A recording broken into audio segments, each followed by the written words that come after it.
Welcome to Mindcast, a podcast from the children's mental health experts at Bradley Hospital. I'm Tanuja Gandhi with my co host, Greg Fritz. And here today we have Kristen Kichefski, who's the Chief Nursing Officer at Bradley Hospital. Kristen, thank you for joining us. So happy to be here. Thank you so much for having me. And yes, I'm the Chief Nursing Officer at Bradley, and I have the honor of leading and supporting staff who provide the care to the children and the adolescents. Well, welcome, Kristen. It's great to see you again and have you here joining us. As a psychiatric nurse, it's clear that one of your areas of expertise is in de-escalation training, which really is what we're going to focus on today. So we want to know what de-escalation is, first of all. I mean, I think we know, but our listeners need to know, yes. Exactly. It's the opposite of escalation, right? Yeah, there you go. But essentially, yes, de-escalation training is a passion of mine, and it's really assisting an individual to sort out difficult feelings, manage emotions, and really prevent those escalations, helping somebody really realize how to calm before something turns into a crisis. Kristen, I know much of your work has been around training other healthcare providers in de escalation techniques. I imagine it comes from your years of experience in using these techniques while working with children and adults in your clinical work.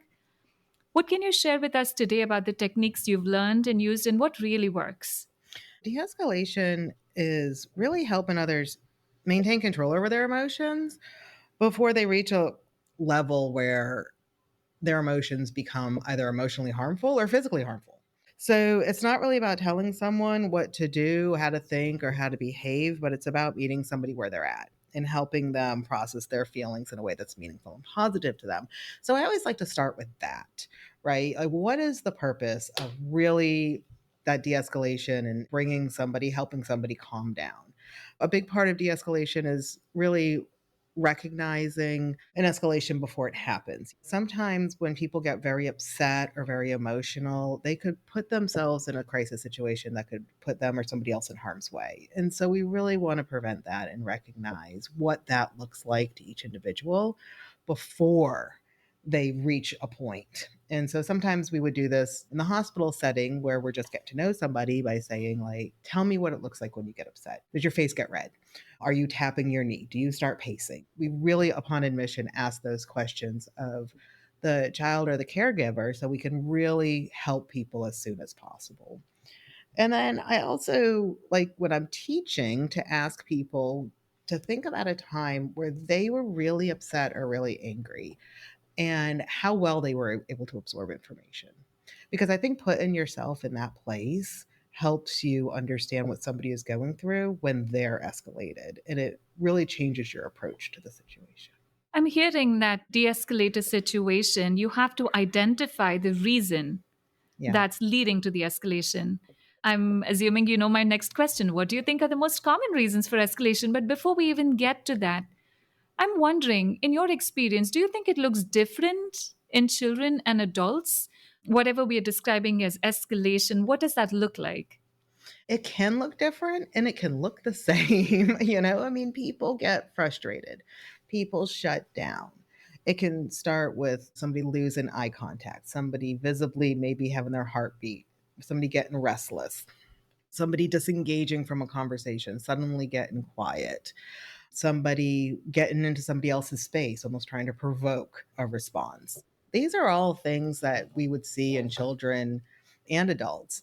The really difficult thing is that children sometimes really can't put their thoughts into words. So when you ask them, well, what's the matter? Sometimes they have no idea what's the matter until later on Right. they may calm down.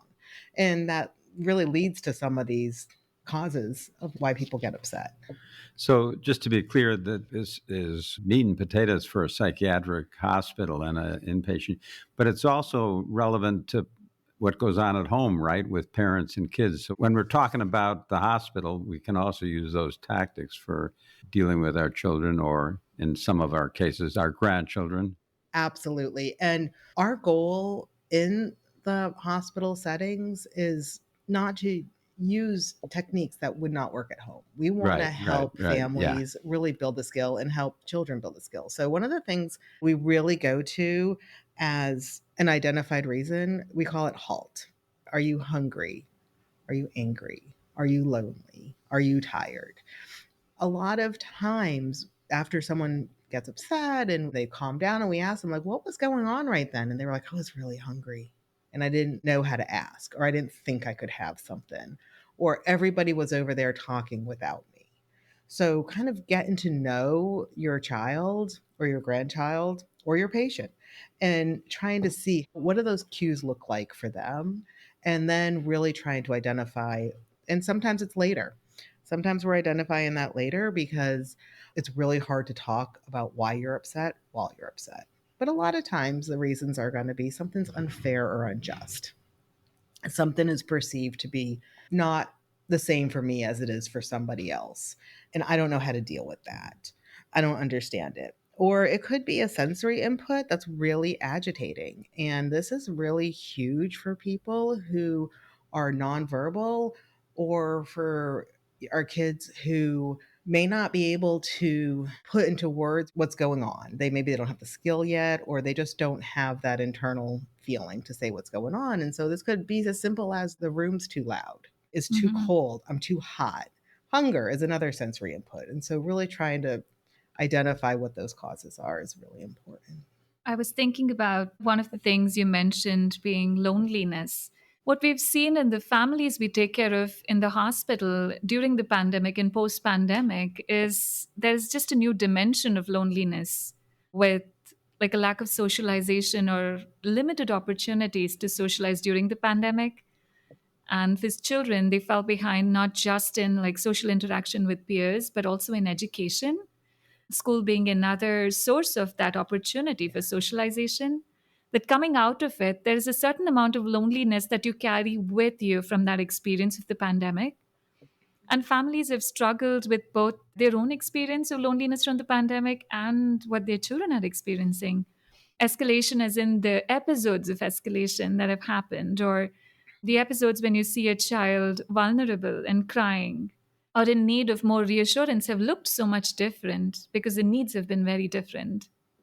It really has. And when you think about that time and you think about the children who maybe they were virtually learning and maybe they didn't have all the outlets that they normally have, or maybe their school was closed altogether. And they lost all of those skills of expressing themselves, not just connecting with others, but then expressing their wants and needs also. And so when that loneliness sets in, or that lingering feeling of uncertainty from that time comes in, it looks different the way people are processing it and how they're expressing it. And it is coming out, I believe, a little grander and more frequent.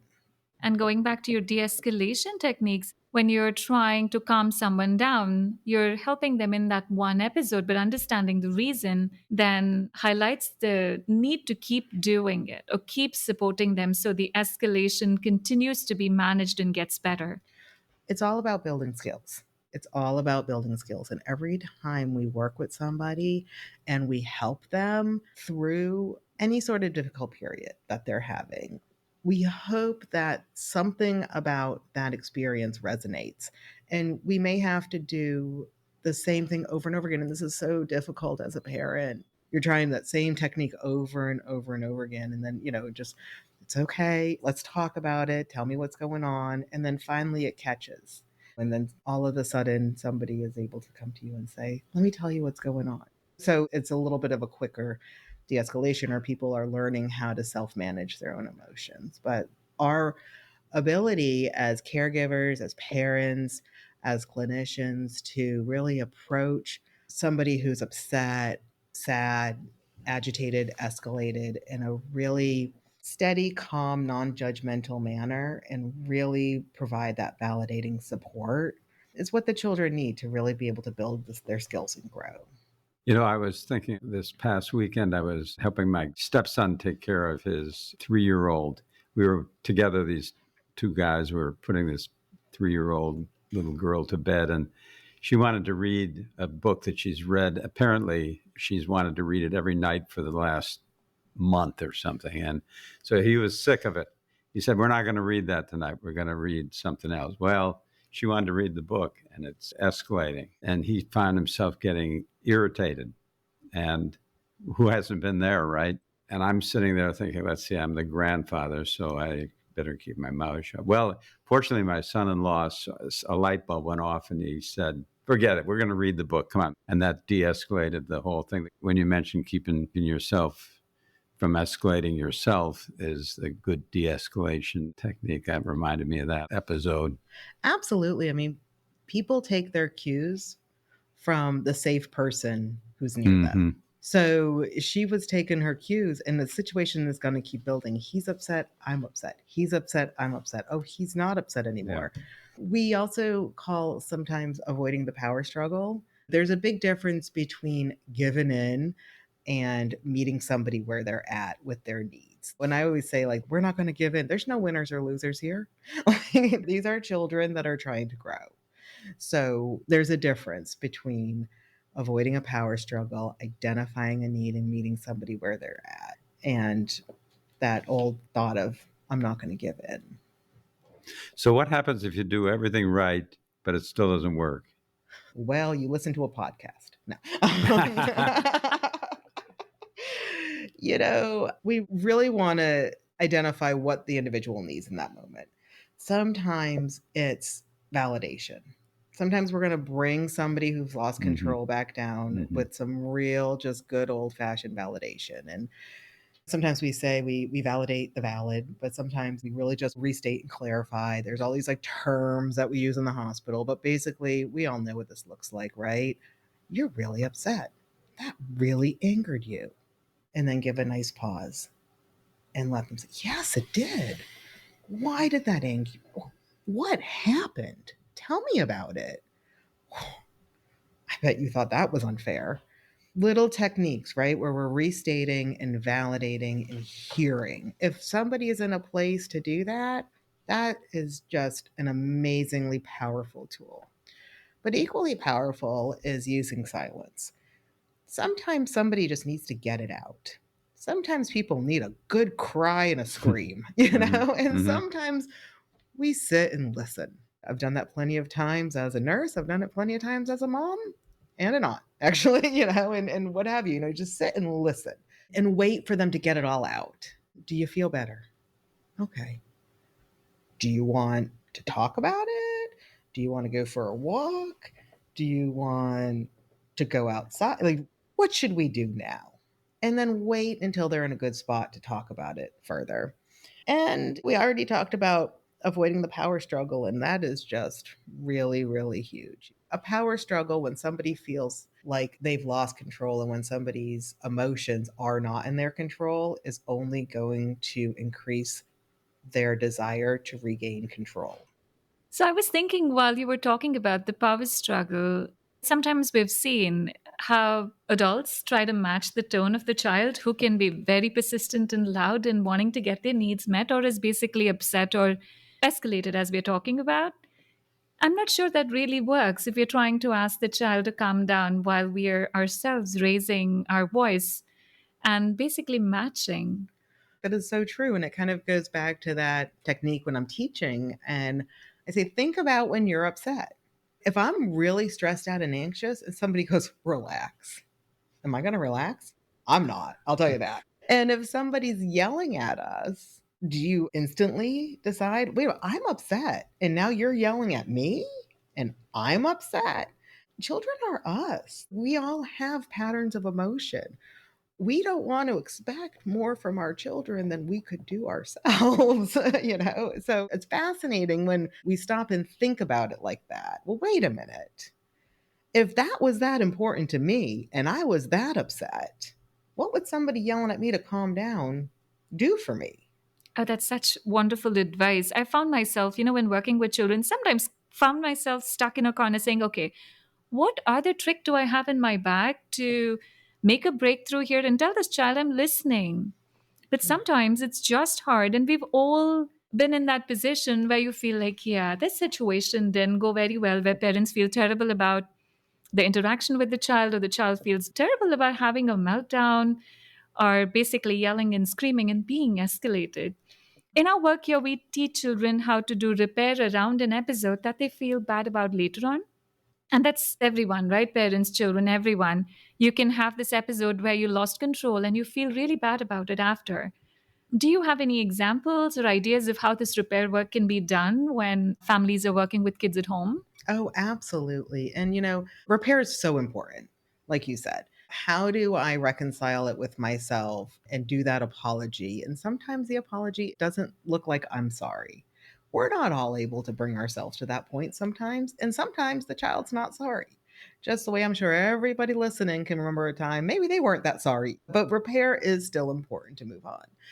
So sometimes a repair is an apology. I am really sorry I stole that french fry off your plate.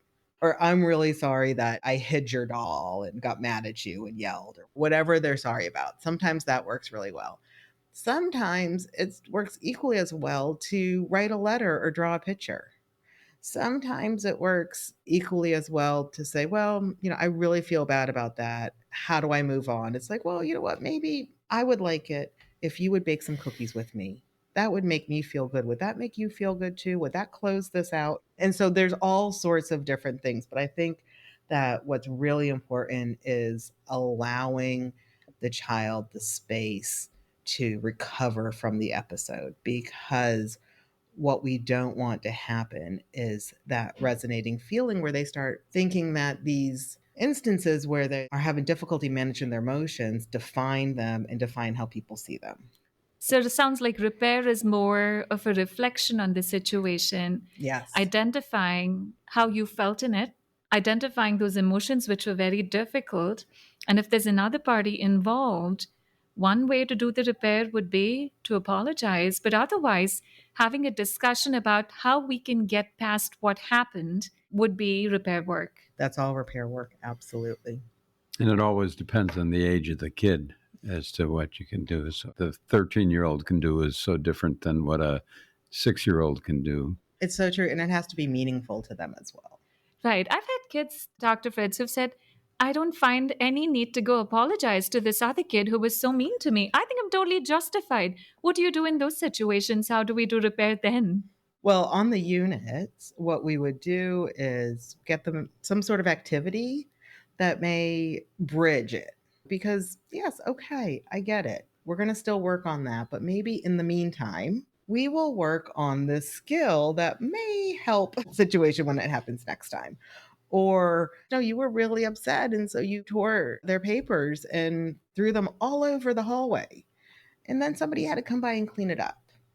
So maybe you can write a letter saying you're sorry to the person who had to come clean it up. Something that really closes it out. And in these moments, we've had situations where the kid is like, yeah, if someone did that to me, I would have been upset. So I get it. If Johnny tore Jimmy's paper, I don't like Jimmy, but I get why that would upset him. And I will not do it again. Even that's a form of repair. And then saying, hey, we Absolutely. can do something else together. Absolutely. So thank you, Kristen, for being here today. This has been really interesting. So as we're winding up, do you have one overarching takeaway that our listeners would do well to think about as the first step or the critical step for de-escalating? For me, the most important thing is remove your ego, take yourself out of it. Yeah. Focus on the individual, focus on the child, focus on your grandson, focus on whomever it is, and take yourself out of it because they're the ones in distress. Thank you, Kristen and Greg. This was a very insightful discussion. Initially, when we thought about talking about de-escalation techniques, it was hard to envision how this would go because I could think of all the examples of children I worked with, both success stories and challenges, saying, oh boy, that was tough. But this was actually very helpful.